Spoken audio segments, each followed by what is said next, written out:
Tourist bans in Japan are sometimes not what you think. Sometimes that Japanese only sign you see in that storefront window isn't saying, hey, Japanese people only. What it's actually saying is, we only speak Japanese here, so be careful when you enter. We don't ego. But that nuanced opinion is sometimes completely lost online. People read Japanese only and automatically assume they're talking about Japanese people and thus saying no foreigners allowed. But I've lived in Japan for long enough and I'm not blind to Japan's weird policies and practices, especially when it comes to the realm of anti-foreigner, anti-international traveler, anti-tourist nonsense. There are some pretty messed up xenophobic policies and posters you'll find in Japan. For example, not allowing international residents to rent houses and apartments. The policies don't make sense. While Japanese only does sometimes mean we only speak the Japanese language here, there are very blatant anti-foreigner signs located around Japan, just generally saying, hey, no tourists allowed, no foreigners allowed in these stores. And even if you put on your most high-spec rose-tinted glasses and decide,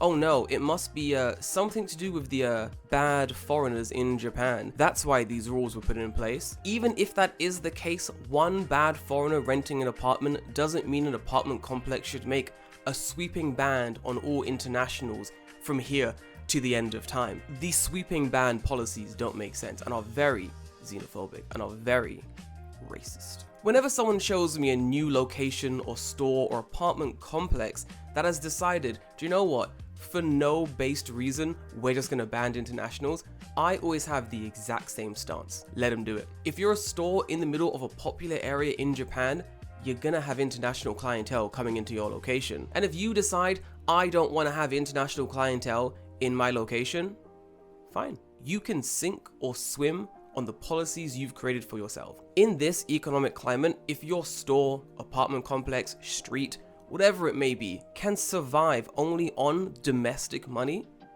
more power to you. But in this economy, especially in tourist populated locations, you do need some of that international coin to keep the doors open, which is what one Soba store very quickly found out. Let me take you on an adventure to Kamiyacho, Tokyo, to a special soba store called Fuji Soba. Fuji Soba isn't your traditional mom and pop store. It's a chain store, a massive conglomerate with locations not only in Japan, but stretching across Southeast Asia. The Philippines, Taiwan, Jakarta, you can find yourself a Fuji Soba outside the boundaries of Japan, which makes this story particularly strange. Fuji Soba found itself in trouble. It's located in a very busy metropolitan area in the middle of Tokyo, right near Roppongi. And for those that know Tokyo, well, you already know. This location is a busy business sector of Japan. We're talking insane lunchtime rushes, salarymen wearing suits and frowns, not impressed about having to grab a quick 5-minute soba before squeezing themselves back into their offices. But Kamiyacho isn't exclusive to the business-oriented salaryman. This location is where two worlds meet. Yeah, you got your business guys on the left, but on the right, you got your tourists. You've got your international world travelers staying at hotels in the area. And of course, they want an authentic Japanese meal. And when you're looking for an authentic Japanese meal in the middle of Tokyo, Fuji Soba is looking pretty damn authentic. This, however, was the worst thing for Fuji Soba, as their lunchtime rush is extremely busy.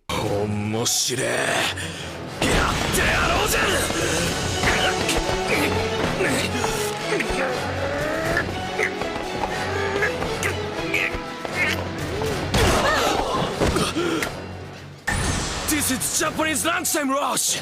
At lunchtime, a seemingly endless stream of salarymen would fill up this tiny soba-san. Why? It's a quick and easy lunch for the busy salarymen. And the last thing Fuji Soba needed was a flock of international tourists gumming up the works. These internationals were slowing down the lunchtime service to a crawl. The tourists didn't understand how to use the ticket machines. They didn't understand the culture of standing soba. That culture being, get a ticket, get your soba, eat the soba, get out. No time for lollygagging, no polite conversations, no asking questions. It's in, ticket, eat, out. The store seemingly had reached their limit and decided, we can't have any more internationals in this store. It is gumming up the works, it's slowing the service down, and our regular customers who come in here every single day, well, they're deciding to choose other locations instead, which is affecting the store's bottom line. And if that was the official statement of the store, no tourists allowed, I would be very much against this store. I would be here on the highest of high horses saying, xenophobia? Well, that's wrong. But that's not actually what the store said. The store put up a little sign in the window of the location. The sign was in multiple languages and read, "Travelers should avoid lunchtime. We prioritize people who work and study in the area." I'm actually not entirely against that. As a man who's eaten in many a store with a ticketing system, sometimes the ticketing system is hard to understand. Sometimes just one ticket, sometimes multiple tickets, sometimes there's no pictures on the tickets you can get, you just have to be able to read the Japanese. And for an international person coming into Japan, just wanting a simple standing soba, that extra few minutes at the door working out what ticket to get, one customer doing it, perfectly fine. Multiple customers doing it at the lunchtime rush, that's gonna create some backlog. That's gonna create some issues for the store. Now a staff needs to go and help them out at the ticket booth. That's one less staff behind the counter making the soba. Or a staff has to come out to help them. That's one less staff picking up bowls and cleaning up tables for what is basically the busiest time of the day for this soba store. I'm not entirely sure how this store is working out. Who are the tourists and who are the people working and studying in the area? You're in the middle of Tokyo. There are a shit ton of international students, international workers who live, work, and study in the area. So how is the store determining who is an international tourist gumming up their works and who is just an international salaryman in the area deciding between a plain soba and one with toppings? The main issue here, you can't just turn people away because they don't look Japanese. Yeah, you can put up a sign saying no Japanese, as in we only speak Japanese in this store, but you actually can't turn away customers because they don't quote unquote look Japanese. As messed up as Japan is, there are still laws here. You can't just blanket ban foreigners from your store, especially in bustling, busy tourist areas like Kameacho. This is one of those stories where there is eventually a happy ending. Daitan, the company that runs Fuji Soba, very quickly issued an apology after word got back to them about this weird sign in one of their main branches. It was revealed that this wasn't a policy created by the big heads at Daitan, but instead the Kameochicho themselves decided to put up the sign to stop the influx of international tourists coming into their store. Daitan's statement to the news was, "We thought that this sign was rude to our customers, so we ordered the store to take it down." This was a result of ineffective management. The store eventually took down the sign, November 21st, 2025. As I said at the beginning of the video, blanket statements, blanket policies, banning internationals coming into a store never makes sense. It's actually way easier to educate individuals about the store they're about to enter than it is to outright ban them from coming into the store. Let's think about it. If Fuji Soba decided, wow, these international tourists are coming into our store, finishing their soba, but then just hanging out for far too long, checking where to go next, and while there's no official time limit, the vast majority of customers know that in a standing soba store such as Fuji Soba, you get in, you eat, and you get out. So what the store could have done was put up a little helpful sign. Instead of the sign reading, "Hey, don't come in during lunchtime," it could have read, 15-minute table limit. If the ticket machines were a problem and people didn't know what soba they wanted, put up a little sign next to it in English, letting them know how to operate the machine. There are many templates online showing internationals how they can operate some of these ticket machines at ramen stores and soba stores and everything in between. I have to agree with the statement from the parent company. This was very bad management. A good manager would have worked out how to effectively deal with the problem without effectively banning an entire swath of customers.